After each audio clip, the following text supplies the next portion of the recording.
When Nephi first arrived in the Promised Land, God commanded him to make plates and keep a record of the things that had happened to him. Nephi wrote extensively about his family's journey through the wilderness, his prophecies, and his father's prophecies. This took a lot of time and effort. More than 20 years later, the Lord told him to make a second set of plates. How do you think Nephi felt? I wonder if Nephi questioned the Lord. I know I would have been tempted to say something like, "Are you sure, Lord? It's taken a lot of effort to make these plates and engrave them. I've been working on my current record for 20 years. You really sure you want me to make a second set?" But Nephi obeyed and created a second set of plates, which Jacob would later refer to as the small plates. Nephi's first record was larger and more extensive. However, the second record, the small plates, contained the more part of the ministry and more plain and precious parts of his prophecies. Why did Nephi have to make two sets of plates?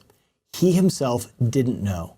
In fact, Nephi said, "Wherefore the Lord hath commanded me to make these plates for a wise purpose in him, which purpose I know not." Almost 1,000 years later, Mormon was busy compiling the record that we would one day receive as the Book of Mormon. Using Nephi's first set of plates as a source record, he had abridged or summarized everything from when Lehi's family first left Jerusalem down to the time of King Benjamin. At this point in his record keeping, Mormon discovered the second set of plates, the small plates that Nephi had made. He said that the things that were on the small plates were pleasing because of the prophecies of Jesus Christ that had been fulfilled. The Spirit prompted Mormon to include the small plates in his record. Mormon wrote, "I shall take these small plates, which contain these prophecies and revelations, and put them with the remainder of my record, for they are choice unto me, and I know they will be choice unto my brethren. And I do this for a wise purpose, for thus it whispereth me according to the workings of the Spirit of the Lord, which is in me." Note that phrase, a wise purpose, the same phrase that Nephi had used earlier. Like Nephi, Mormon didn't know why he was including the small plates, but he had confidence that the Lord knoweth all things which are to come, and so he followed through on this prompting. Are you following the story so far? In approximately 570 BC, Nephi feels prompted to make a second record of his prophecies. He doesn't know why he's doing it, but he knows it's for a wise purpose in the Lord.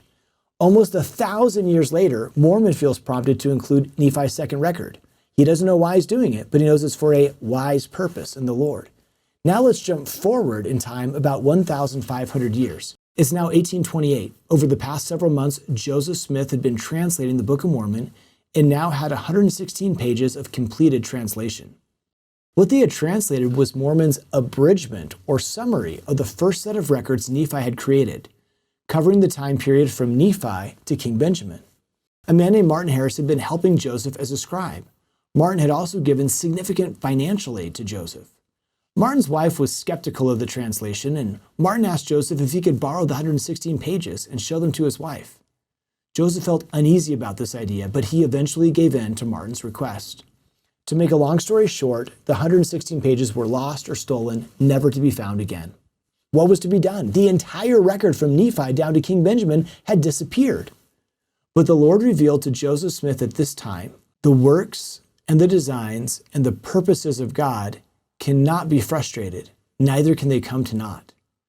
God already knew the 116 pages would be lost, and so he had prepared centuries in advance a backup plan through his promptings to Mormon and Nephi. The small plates of Nephi, his second record, covered approximately the same time period as the lost 116 pages. What are some lessons that we can learn from this story? Consider these three. Number one, God already knows we're going to make mistakes, and he's prepared the way for us to succeed in spite of our failures.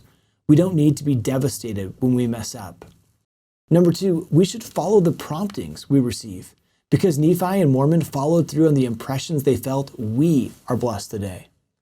Number three, God doesn't always tell us why we're supposed to do something. He told Mormon and Nephi to make duplicate records, but he didn't give them a reason.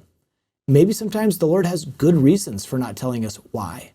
I can only imagine Mormon getting frustrated if the Lord told him, "Look, you know everything you've been working on for the past 5 years? Well, some guy in the future is going to lose it all, so you better make a backup copy." Whether or not we know God's reasons, we should follow him, knowing and trusting that he has a wise purpose. If you or I ever feel like we don't understand the reason for a prompting we receive, we can look to Isaiah chapter 55 for comfort and reassurance. The Lord has said, "My thoughts are not your thoughts. As the heavens are higher than the earth, so are my thoughts than your thoughts." As we follow the Holy Ghost, we will be on the right path.